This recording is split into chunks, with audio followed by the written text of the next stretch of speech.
é hora do nosso quadro Sua Saúde. Roda a vinheta aí, vamos lá.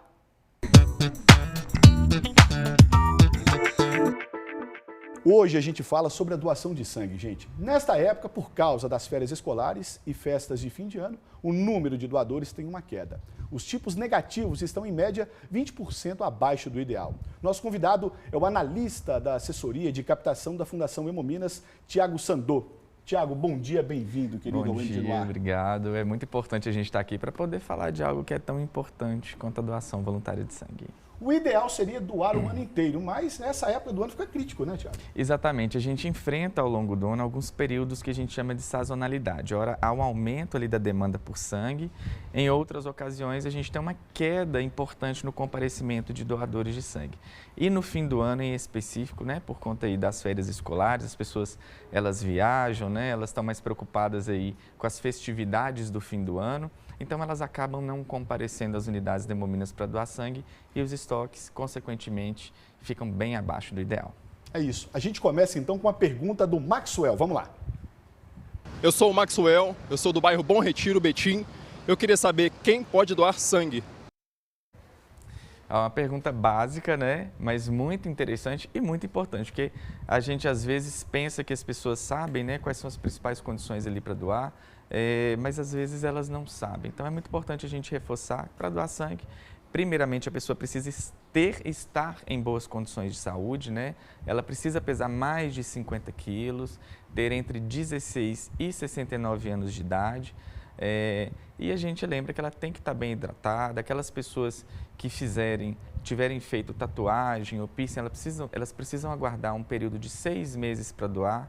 Aquelas que tiverem tido hepatite após os 11 anos, elas não podem doar, né? Mas a gente lembra que o principal, às vezes o que mais impede, sabe, Garcia, é a decisão de não doar. Então, a gente lembra que dos principais critérios para doar é sempre a população dizer o sim para a doação voluntária de sangue. E a Hemominas está aí para poder receber todos os nossos candidatos, todos os nossos telespectadores aí que estão nos assistindo nesse momento. Antes da doação, a gente tem a questão do questionário. É importante demais, né, Tiago, a pessoa não omitir, muito menos mentir nesse questionário, né? Exatamente. A doação de sangue, ela é voluntária, né, altruísta. E em razão da realização dela, a gente não pode, né, oferecer nenhum tipo de benefício, né? Então, e justamente porque a gente tem exames de controle de qualidade, mas esses exames eles não são por si suficientes para que a gente tenha ali aquela qualidade tão esperada da bolsa de sangue doada. Por isso, é muito importante que no momento da etapa da triagem clínica, né, que o candidato ele vai ali passar por um atendimento com o triagista, onde são verificadas questões de saúde e são respondidas algumas questões até de foro íntimo, mas que elas são essenciais para a garantia daquela qualidade da bolsa doada e também da saúde do doador, porque a pessoa ela precisa estar em boas condições para poder doar. Então, é naquele momento ali que é individualizado, que tem todo o sigilo garantido pela legislação, inclusive, das respostas que são dadas, que a gente pode garantir aí um processo de doação tranquilo, tanto para quem doa quanto para quem recebe. 8h13, mais uma pergunta. Agora a dúvida é da Fernanda. Meu nome é Fernanda, sou do bairro Santa Lúcia e eu gostaria de saber o que é preciso fazer antes de doar sangue. Bom, é uma pergunta também muito importante, né? As pessoas, às vezes, elas pensam que para doar sangue você tem que estar em jejum. E não é necessário, muito pelo contrário. A pessoa, para doar sangue, ela precisa estar bem alimentada e estar bem hidratada. A gente lembra que quando chega ali na Hemominas, a pessoa bebe muita água, ela faz um pré-lanche, né? Mas antes da doação, no dia anterior, inclusive, é importante ela já estar bem hidratada, estar bem alimentada e dormir bem. Pelo menos entre 4 e 6 horas à noite, né? E chegar lá descansada para realizar a sua doação. Pela manhã, um lanche leve, um bolo, um café, super tranquilo e vai doar. Se for após o almoço ou depois de refeições mais copiosas, aquelas mais gordurosas, a pessoa aí, ela precisa aguardar um prazo maior de 3 horas para realizar a doação de sangue. Mas doar em jejum não dá. Jejum, gente, é só para fazer exame, é pedido do médico, tá? Mas uma pergunta agora, o Alexandre, vamos lá. Meu nome é Alexandre e moro no bairro Lagoinha. Pessoas com tatuagens e com piercing podem doar sangue? Podem sim, né? É muito importante a gente lembrar disso. A maioria das pessoas, principalmente aqui em Belo Horizonte, né? Elas têm tatuagem, isso daí tem virado, né, uma febre na nossa sociedade, é muito bom. E as pessoas, elas podem doar sangue, elas precisam apenas cumprir um prazo de 6 ou de 12 meses, a depender do estúdio onde ela realizou essa tatuagem ou fez esse piercing. Porque é preciso que ele satisfaça as condições definidas pela vigilância sanitária.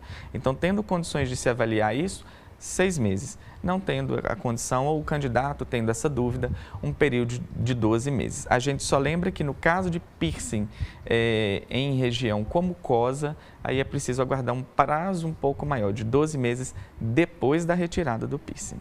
Nós temos 2 telespectadoras que têm dúvidas parecidas. As perguntas são da Reginalda e da Raimunda. Roda aí, produção. Olá, meu nome é Raimunda, sou do bairro de Três Corações, Santa Luzia, e gostaria de perguntar se o uso de medicamento impede a gente de doar sangue. Me chamo Reginalda, da cidade de Curvelo.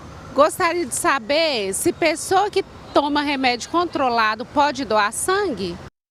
É uma outra dúvida que as pessoas têm muito, sabe, Garcia? É importante a gente estar aqui para poder esclarecer. O uso de medicamentos, primeiramente, a gente lembra que não é indicado que nenhuma pessoa, nenhum candidato deixe de tomar a sua medicação para realizar a doação de sangue, né? Até porque a pessoa ela precisa estar em boas condições de saúde para doar. Agora, em relação ao uso de medicamentos, sejam eles controlados ou não, sejam eles definitivos ou temporários, é importante a gente lembrar que é preciso fazer uma avaliação no momento ali da triagem clínica para verificar qual é esse medicamento, né? O motivo pelo qual o candidato toma esse medicamento, verificar aí como é que está a saúde dele. E alguns medicamentos têm prazos variados, né? Principalmente medicamentos que são utilizados pelas pessoas para algumas situações de saúde, eles têm alguns prazos que são um pouco diferentes. Por isso, é muito importante que a população ela acesse o site da Hemominas, hemominas.mg.gov.br, e lá a gente tem uma série de medicamentos já que tem os seus prazos estabelecidos, também algumas doenças que às vezes a pessoa ela precisa tomar um medicamento e tem as questões aí relacionadas aos prazos, né? Se é uma inaptidão em definitivo ou temporária e qual prazo aí que a pessoa vai precisar cumprir. Aquela questão, né, gente, de não omitir e nem mentir no questionário lá quando for fazer a doação. Agora a dúvida da Alda, pode rodar a produção? Meu nome é Alda, do bairro Girassol, e gostaria de saber quem teve Covid-19 pode doar sangue.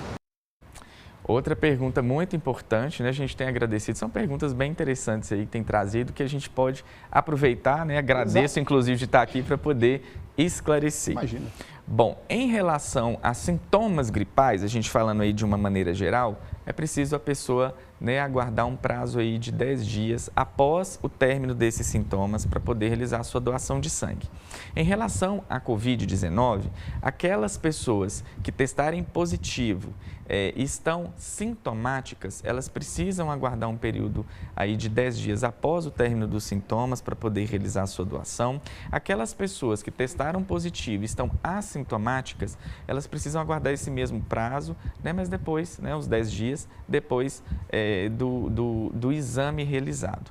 Aqueles profissionais de saúde, né, que usam adequadamente os EPIs e continuamente, mesmo atendendo pacientes com coronavírus, eles também podem sim realizar a sua doação. Então a gente lembra que as pessoas elas podem, só precisam cumprir aí esse prazo. Só relembrando que, havendo qualquer sintoma gripal, a gente pede a gentileza, né, de que o candidato aguarde esse prazo para depois realizar a sua doação.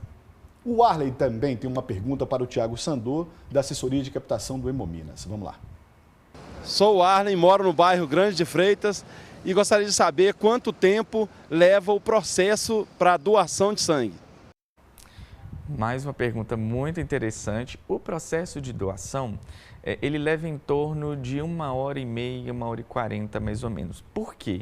Porque durante todo esse período que a pessoa está lá nas nossas unidades da Hemominas, lembrando que a Hemominas ela está presente, né, com mais de 30 unidades aí distribuídas estrategicamente no estado de Minas para poder atender a todos, né? A gente lembra que quando a pessoa chega lá dentro das nossas unidades, ela vai passar por algumas etapas da doação. Ela passa pela conscientização, pelo cadastro, que é o momento que ela vai fazer ali o cadastro da sua doação, por isso que ela precisa comparecer com um documento de identificação oficial, original e com foto.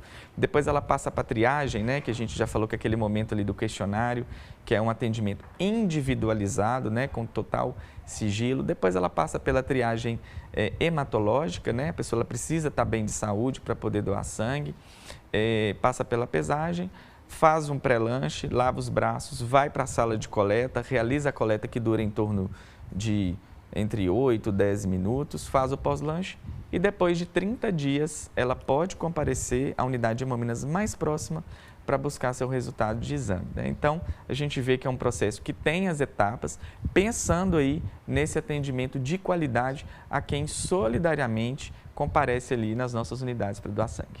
8 horas e 21 minutos. Agora a dúvida é da Graciane. Eu sou Graciane do bairro Monte Carlo, Santa Luzia. Gostaria de saber se existe algum risco na doação de sangue. Tá aí mais um mito, né, gente? Não existe risco algum para poder realizar a doação de sangue. Volto, né, reitero que a pessoa precisa estar bem de saúde, né? É a principal questão, mas não tem risco, né? A gente tem um total controle ali daquele momento da doação, seguindo todas as regras sanitárias e normas legais vigentes, né? E os materiais utilizados são de uso único e descartáveis, né? Então, além disso, as nossas equipes são treinadas rigorosamente para poder, principalmente ali no momento da coleta do sangue, né, que é o momento que às vezes as pessoas têm mais medo, mais receio da picada da agulha, treinadas ali para poder acolher, não somente atender aquele cidadão que doa, mas acolher ele ali naquele momento. Então a gente segue todas as normas, né? O sangue doado, ele não faz falta ao organismo do cidadão, porque rapidamente o organismo se encarrega de recompor aí a volemia, né? Que é o volume de sangue perdido, que é menos de 10% do volume corporal que a gente tem, a bolsa de 450 ml. Então não oferece risco nenhum. Eu acho que o grande risco aí, às vezes, é a pessoa decidir não doar. Isso aí é a principal questão. Então, é super tranquilo, agende a sua doação, né? Todos aí que estão nos assistindo nesse momento aqui, né? Isso. Todos os nossos telespectadores aí, agendem a sua doação, compareçam aí nesse final de ano nas unidades Hemominas e ajude a salvar a vida, gente. Eu estou lembrando agora daquele vídeo, gente, icônico, que o rapaz chegou para doar sangue.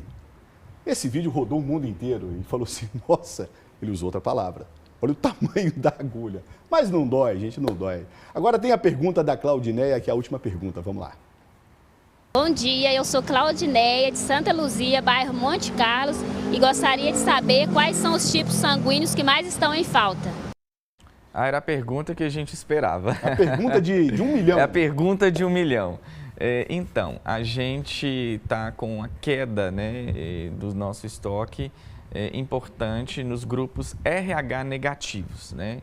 Então, lembrando que a população não precisa saber seu tipo sanguíneo, tá, gente, para poder realizar a sua doação de sangue, não. E se não souber, fica sabendo lá na hora, Fica né? sabendo, né? Ela vai receber depois de 30 dias, ela busca lá os resultados de exame na unidade e ela vai saber sua tipagem, né? A BO e RH, que são os principais grupos. Mas a gente lembra que é muito importante, né, a pessoa comparecer, ela ir lá doar, e o tipo sanguíneo que a gente está com mais queda é o A negativo, é o doador universal. Estão chegando aí as festividades do fim do ano. Infelizmente, além das férias escolares, acontecem muitos acidentes, né? Minas tem tido, não sei esse ano, mas tem tido muitas chuvas fortes, né, nesse período aí de fim de ano, início de janeiro, e as pessoas às vezes não comparecem, a gente fica com o estoque abaixo do ideal. Então a gente pede, né, faz um apelo aí a todas as pessoas que estão nos assistindo que compareçam aí nas unidades de Hemominas. A gente está com estoque mais em queda do grupo O negativo, como eu disse, mas também do grupo O positivo, né? Porém, independentemente do tipo sanguíneo do doador, ele sabendo ou não, compareça, agende a sua doação, né, pelo site MG, pelo site da Hemominas ou pelo aplicativo MG App Cidadão.